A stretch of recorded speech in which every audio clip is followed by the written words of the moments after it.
Hello everybody and welcome back to another episode of The Witcher Chaos on the Pontar, a Let's Play podcast by Elsewhere and Beyond, run using the fabulous Witcher TRPG made by R.Talsorian games.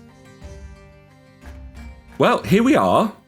All of us stood, I feel like I'm there as well, all of us stood on this small little island, this wretched smell of drowner all around you. Gorm, you've just crushed in a skull in the rowboat. You've got cindered and spit-crackling drowner who's been singed on the beach. It's no bother. It's pretty amazing. Yeah, bits of drowner floating in the water, going out with the tide as the gentle lapping shore comes back in. And guys, you see ahead of you a pile of bodies next to a ruined old roofless shack. Really makes you think about how the world just goes on after we're all drowner gunk. True that. I'm going to clean out the boat so we don't harbor any ill intentions from that kind man from the docks. He probably does not want a boat bloodied upon return. Full of whatever disease these creatures may have. Oh, it's no blood. It's gunk. And you literally look at Gorm, who has doing the whole Mel Gibson face paint thing right now, but it's just red blood. And it's just one whole side of his face is plastered red. And what you think at a quick glance are like sausages on a string is actually the small intestine of one of the drowners over his shoulder. Okay, we go find dead people now, okay? Mm-hmm. He I think he's still in the boat. So he just kind of hops out of it and starts hopping towards this little pile of corpses. Earthwind is going to wipe the blood off his silver sword and step off after Gorm. Well, I imagine that leaves the three of you. Oda, you're going with them, I expect. Absolutely. Okay. Well, as Vargan stays back and is already turning the boat over to get some of that water into it as he's trying to get some kind of current to wash away all the grime, he'll be at that for a little while. But that's okay, because you've got to toss... How did he get it underneath the seat? Yes. How is it under here? It's just a drowner foot lodged underneath one of the seats.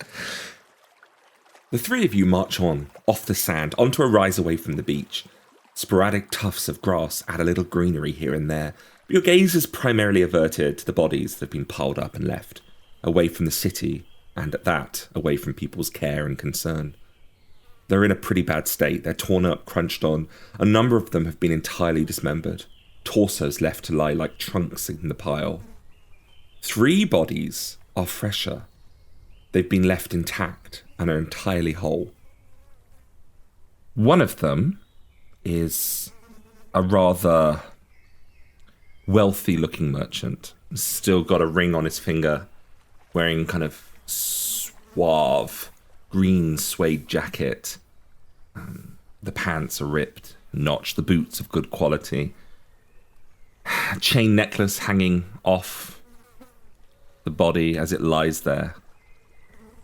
And underneath him, you see an older fellow, rough, rugged, sharing similarities actually to Wildrum in looks, although the hair is a bit shorter and there's a good 10 more years on him.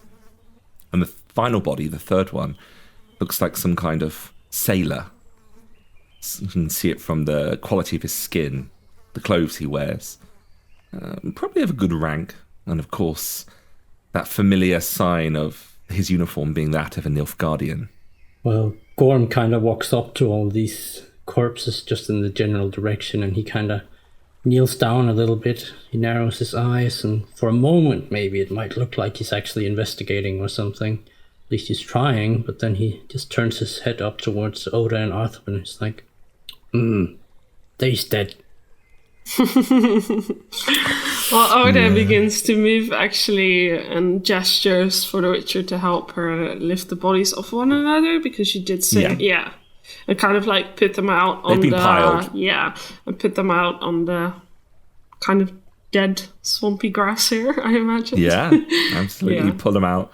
I mean, the smell is something. Can I actually ask Gorm and Oda, can you go ahead and make me an endurance check right now? Gorm, you roll a 15. That's fairly good. You managed to keep the contents of your stomach in. Ooh. Oh.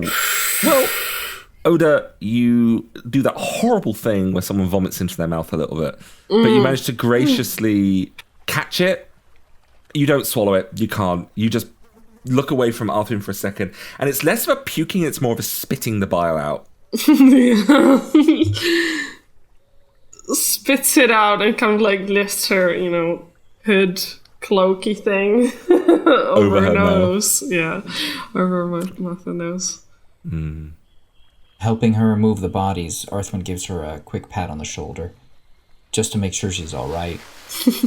She nods towards him appreciatively. Gorm helps move the bodies as well. You lay them out one beside the other on the flat grass, away from the mangled remains of sheep and livestock that have also been torn there, and the weird drowner bent over with its innards spilled. And there you can get a better look at them. Now, of course, if you want to, some checks would be needed to get more of an idea of what you're looking at. Now, I allow a little more freedom with this kind of thing. If you think there is a skill check that you think best applies to the deduction of a body, whether that's the deduction skill itself, whether it's first aid, or Oda, whether it's maybe rolling the old ways, because you are trained in the ancient medicines and the ancient magics, you might be able to use that to discern a few things. It's up to you guys what you want to do, but the options are available to you. So, first question for you. These are the only bodies here? These are the only bodies here that aren't animals or monsters. Right. And my medallion isn't vibrating or anything? We're good for now? The medallion is doing nothing. Right. Okay. Kneels amidst the corpses and will I want to roll old ways to try and determine like a cause of death. Through medical means, yeah? Absolutely. 17. 17's not bad. 17's a very good roll. You start to work through the bodies. Now, for anybody that's not used to this kind of thing, this is Oda reaching into herb pouches and packets and pulling out poultices and resting one on the head of one of the corpses. And then she takes a piece of string and she lays it against the arm and counts the motions and turns before eventually she, places 2 fingers over their eyes, mutters a few words before then lifting a leg. It's like a doctor at work if you were to kind of merge in herbalism and ritualistic magical techniques. Now, which of the bodies did you want to do this to? All of them or just 1 or 2 for now? Let's do merchant and merchant and sailor. Both of these bodies were beaten and bruised. You're looking for those same kind of incisions, those cut marks. You don't find them. Their bodies are dehydrated. The bones protruding for the lack of moisture. They have bruises that formed before they died on their faces, on their necks, on their shoulders. The difference between the 2 bodies is one has a broken neck, the captain, and the merchant has a broken back. Bruises, you say? Bruises, swelling, a lot of blood force trauma. No cuts. I mean, a split lip, maybe a bit of a nick on the ear or under the cheek. But when you look at the drowner, it's not like that. Nothing like, not stabbed, nothing. Okay. Oda relays this information. Can Arthwin tell what may have left these bruises? Can you go ahead and roll a deduction check or a first aid check to also make your own examinations? I'll put a couple luck into that. Oh. You have scored a very classy 22. He also sets to work, though he's a little quicker than your methodical approach, Oda. He's been doing this for many, many decades. And he's already got an idea of what's going on before he's knelt beside the bodies. Now, are you looking at all 3 of them, Arthwin, or are you just focusing on the ones that you've already addressed? I'm going to go ahead and look at all 3. There's suddenly a noise far away of, ugh, as you hear Vargan scooping out more of the contents from the boat, finding more things that he didn't realize were there. Oh, is there so much corpse in one body? And you get your focus back. You tune back into what you're doing. And you look over the bodies. Again, you find no savagery. at least nothing torn or ripped out. No incisions, no cuts, no slices. Apart from the third body, the former owner, his stomach torn out. Lacerations across the shoulder, down across the chest. The face almost completely mutilated. The jaw hanging limp. The only thing recognizable are those eyes and that bushy brown hair and the eyebrows of the man that you'd already met. Similar, related. Why the difference? Why they no take ring and treasure gold? Gorm scratches his belly. It's a very loud sound. Did you say something about the owner's face? Being quite smashed in, the jaw being quite damaged, as if a great trauma had moved across his face. Okay. Those two, monster. That one, and he points to the one that's mangled, made to look like monster. You think we've been set up here? Oda stands up and keeps her eyes on the bodies as if determining something in her mind. Now, which of the three? Witcher. Courage. Which of the three do you think possesses the most?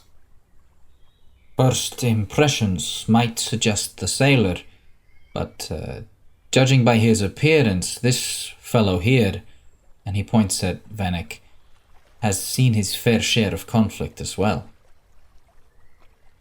It's hard to say. He worked in Lady House very bad. Big courage there. Oda nods and tries to pull the corpse under the armpits, a little bit away from the other others, backwards towards over the grass a bit more to isolate it. I understand, yes. Think I know what you're doing. Gorm is kind of leaning over to Arthur what's she doing? We'll have to wait and see, won't we? And Oda kneels or sits on her knees by the head of the corpse, man, whatever. Puts 3 fingers on his forehead and looks towards the sky. Begins muttering very softly to herself.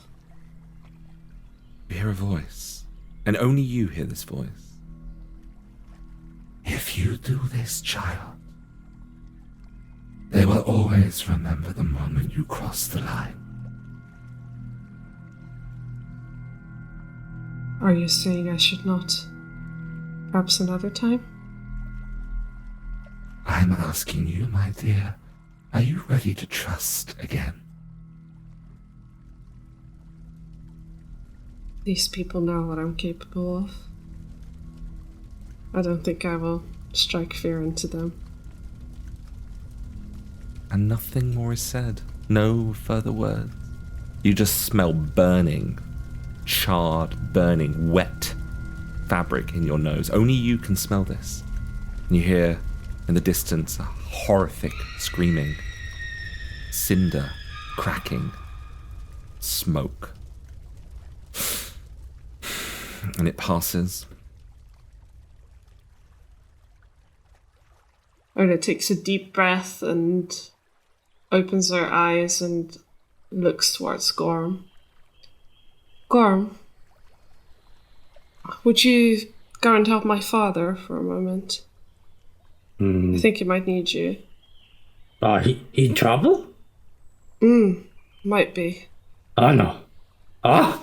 Gorm draws his mace and his shield and just starts to waddle away towards the boat. Gorm, come save you! Vargan, just real quickly, you've just finished cleaning this boat and he's coming back with bloody weapons, just coming all over to you. No. All right. So he heads off, leaving just you and Arthwin as the gentle breeze just swaying your hair in the wind. Arthwin, you loom over as you do, you big tall sod you. As you stare down at what's happening here. Yeah, so Arthwin inches closer and says, What are you doing? We might learn a great deal from trying to speak to this man. And she waits for his first, facial reaction or his vocal reaction. So Arthwin takes a second to register what Oda just said and seems a bit, okay. But then he calculates for a second and he realizes that this is something that Oda might actually be capable of. And he gives her a knowing nod. I think that's a splendid idea. Yeah. If you can be sure there won't be consequences. I hope not, but we might learn a great deal from it. And I think we should take the chance. Life and death is cruel after all. Arthwin doesn't know about this sort of magic, but he's... this is something that he doesn't really feel comfortable messing with, but he trusts Oda. I'm sure you've seen much worse than this. When she places the 3 fingers again and continues muttering, remembering the smell of fire very vividly. Okay. She continues muttering, and I would like you to go ahead and roll me the old way. Yes, I'm going to pour luck into this, by the way. That's a wise move. You have 3 points left, if I count this correctly. Okay. I'm going to ask you a question. Are you returning life force for a moment, or are you seeking for an audience? Okay, I'm going to return him. To his body? Yeah. Okay. I just whispered under my breath to Arthwin, be ready. Arthwin, at those words, just instinctively reaches for a sword just to be ready. I would like you to go and roll me a d6, please, Oda. And this is how much humanity you will lose. 3. Okay. Arthwin, you are left now to observe as she places her fingers back upon this man's head. The former owner of the brothel, the brother of Wildren. She mutters words to herself. She is seeking something in the dark, chasing after something unseen. Arthwin, you feel the hairs on your arm and on the back of your neck begin to stand. Icy cold shudders follow a gut-wrenching pull, a sensation of emptiness in the pit of your stomach. The urge to take a step backwards now, away from Oda, is nearly unbearable. Above you, a horrifying crack of thunder. The sky turns grey as clouds now wheel overhead. The air becomes insufferably dense and stuffy. A warm wind blows and circles the pair of you. A second clap of thunder bellows above, this time followed by a flash of light. Oda's eyes are pure white. Her head snaps backwards to look up into the sky. Like a marionette puppet, stiff and strung, her hand suddenly snatches out to the left, catching something unseen, summoned to her, and just in reach.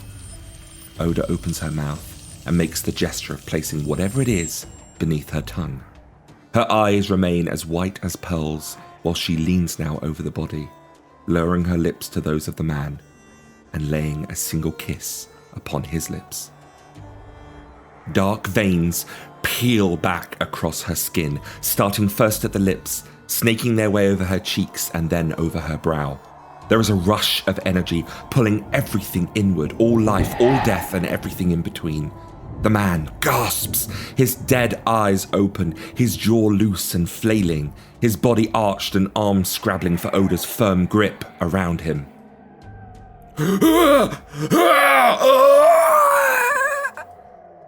He starts screaming, a sudden breath finding his withered lungs. Help me, please, help me! The man is riddled in agony. Oda, you have enslaved his soul in the palm of your hand. What are you going to do? Oof, I should have thought about this before bringing back a corpse. Arthwin, though you notice that she's holding her own, there is no denying this eminence of death all around you. This is necromancy in its purest form. Your medallion is vibrating harder than it has in a long time.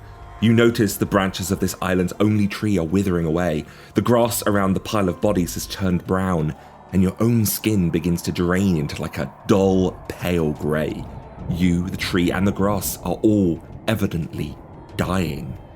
The man continues to flail and convulse, his fear and terror beyond any shadow of a doubt. Arthwin is going to very quickly draw his sword and point it in the direction of the man. He's not sure that he'll be able to end this if he has to, but he's prepared to try. Over at the boat, Gorm and Vargin, the atmosphere is unmistakably off. A great spell has been cast. Doom seeps into every morsel of your being. Even the water around the rowboat has turned a dead colour of grey, in synergy with the warm and whipping winds and the darkening clouds above. Okay, can I roll something to understand what's going on? You can roll... You have a skill for this, don't you? You have like a profession skill that would cover this quite nicely, I believe. Lorekeeper? Lorekeeper does wilderness survival, monster lore, human perception, +2, or education. Yeah, that you can roll that. You can roll that for this. And Oda, I'm buying you time to think of what you want to ask here, so... Okay. This is bad. This is necromancy. Not running. He's going to very briskly walk forward, like chest forward, like very aggressively, almost. You hop off the boat in such a way. Gorm, can you go ahead and make me an athletics check? He just leaps off the boat. It's like a seesaw effect. I'm freaking out so hard. I'm coming to you now, Oda, so you might not have a lot of time to ask your question. I'm really slow, so you have some time. You manage to hop off the boat in time as Vargin jumps off. The boat nearly rolls over on the sand, and Vargin starts to menacingly charge up the beach. Arthwin, you see Vargin coming, his shoulders just with so much intention, his just like furiousness in his eyes, as you are the only thing between him and Oda. Oda, the scene has to come back to you. You are the focus of this moment. There is a current of air moving around you. The clouds above are starting to turn, and you are starting to feel the presence of multiple other entities around you now. If you do not let go soon, this will be very bad. Okay. Oda, the corpse guy, is grasping at me, right? Correct. So she tries to force him down on his chest with her arm and lean her face with bright white eyes closely to his and just like yells at him like, who was it? Who did this to you?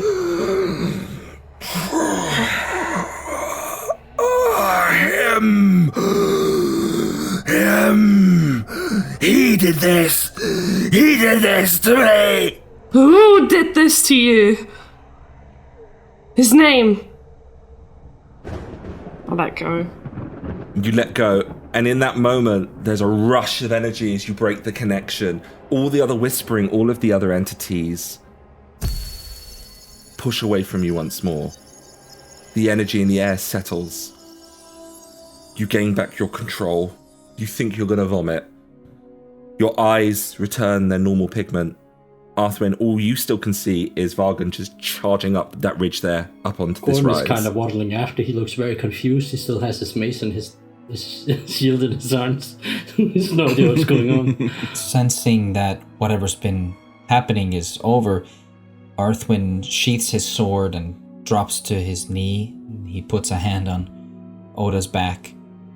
Are you alright? I will be. And Oda begins to close the man's eyes, fold his arms over his chest, kind of like draw a little symbol on his forehead with their fingers, that kind of thing. Mm-hmm. You know that you will never be able to return this life to him again.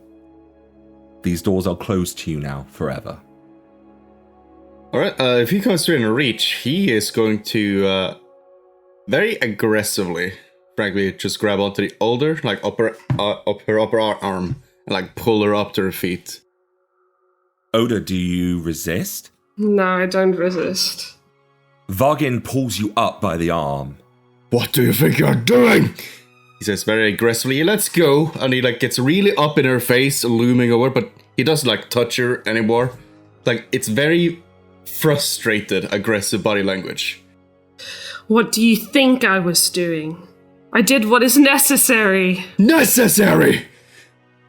What's the point of having a witch if we can't figure it out? Is it worth it? Look to him! Look what you've done! He points to the trees, to everything else that's wilted. And what have you done to yourself? Oda, gets closer to Vargan's face. I know what I'm doing. I don't think you do. And she, tries to shake him off, his grip off. He doesn't let go. He makes a very clear pointed, if you ever do this again. She looks away. He shakes his head in a very clear threat. And then he lets go. Pushing her away as he lets go. Oda looks over his shoulder. She walks away. He looks to, the winds in general and shakes his head, apologizing under his breath in his old native tongue. As Vargan apologizes, the Witcher actually... He doesn't say it, he doesn't even mouth it, but he thinks it. In the exact same moment, he thinks those words too. I'm sorry. As he kneels there in front of this man, and he's just looking at his corpse, contemplating what he saw, and he can't quite make sense of it. Gorm is still standing there with his mace and his shield, kind of looking towards Oda going away and then back at the others, and just no clue what's going on. How much longer does the party stay on that island, with Oda sat quietly, knees bunched up to her chest in the boat? The rest of you standing around, the evening coming closer. If 5 minutes go by without anyone saying something, then Vargan would like to do something. Just so people know if they want to do something. I would like to check the bodies one last time, just make sure they don't have anything on them that might be important for the investigation. Apart from some jewelry, which you probably wouldn't want to be selling in the town where they used to live. It's up to you, though. Some jewelry, a couple of tattered bits of clothes. These people are in the state you see them as. And then there's probably not much else I'd like to do. Probably just get back to the boat, get ready to leave. Gorm goes back to the boat as well. He sits next to Oda. He doesn't really say anything. He knows enough to know that there's something not so well going on, and he just kind of gives her a gentle little pat on the back. No. But he doesn't say anything. Oda just stares off into the waters, and with her knees to her chest, she just whispers, "You're right." Vargan, you stand there next to the bodies, pacing backwards and forwards a little, musing it, thinking about it, looking at the tree, looking back at the bodies. What are you doing? His mind is racing. He's trying to make sense. He wasn't there for so much of her life. But what went so terribly wrong that she would resort to such dark magic? It's a perversion of the natural order of things, so... At some level, he probably is just feeling very betrayed where he stands. But more so disappointed that he couldn't keep a promise he kept to his loved one a long time ago. So he stands there frustrated. He can't think straight when he looks back and forth at the thing. He's he almost doesn't even want to try to make the effort. As you stand there, struggling to break this throw that you're in, this backwards and forwards like the rocking of a skeleton ship, this constant. You watch as a raven flies down in the evening sky, swooping, twirling through the air before it lands on the old derelict abandoned shelter. It watches you for a second, and then looks down at the corpses, and it's almost as if it's trying to assess your role here, or even seek your permission. He takes a small step backwards, exhaling deeply, thinking back on the crows and the importance of them. This might be a sign. And eventually you look down at the water, and Arthwin, I imagine you and Gorm are starting to get that boat positioned for an easy alighting when the time is come. Oda, you're still sat in there. I'm going to say it for what it is. Gorm and Oda are still sat in there, and Arthwin is somehow moving the boat around and trying to get it ready for seaworthiness. Vargan, I guess after a time, when you see this, I mean... He'd return to the others. Arthwin is just about ready to push off. He turns and he sees Vargan approaching, and he decides to leave the honor to him, and he hops onto the bench to take the oars. No problem, Sweat. Push, hop. Gorm will let him row this time. Yeah, you sit with Oda as he does row and rows and rows. And as I row, I just keep my eyes fixated on Oda, just assessing how she's doing, how she's feeling, trying to get a sense of what's going on in her head. When we're about halfway back, Vargan wants to break the silence. What did you learn? What a good question. So as Oda seems to hesitate, Arthwin looks over at Vargan and says, "Whatever killed these people is male and perhaps known to the victims." That narrows it down a little. A little. Doctor or big man in sleep house? Oda just remains quiet. Just silent rowing of the water. Yeah. As they can, Gorm just kind of starts like humming a little bit, like. like, it's completely tuneless. It follows no melody. Especially not like Bad Romance by Lady Gaga or anything. The splashing of the oars is more melodic. As you reach the eastern side of the Oxenfurt docks, you see the sailor tapping his foot impatiently. He reads that awkward, palpable energy and doesn't question the bloodstains in his boat. You all alight, and you make your way back into the city. The Witcher is going to wordlessly start moving towards the Three Little Bells. I will return to the boat. Oda, friend.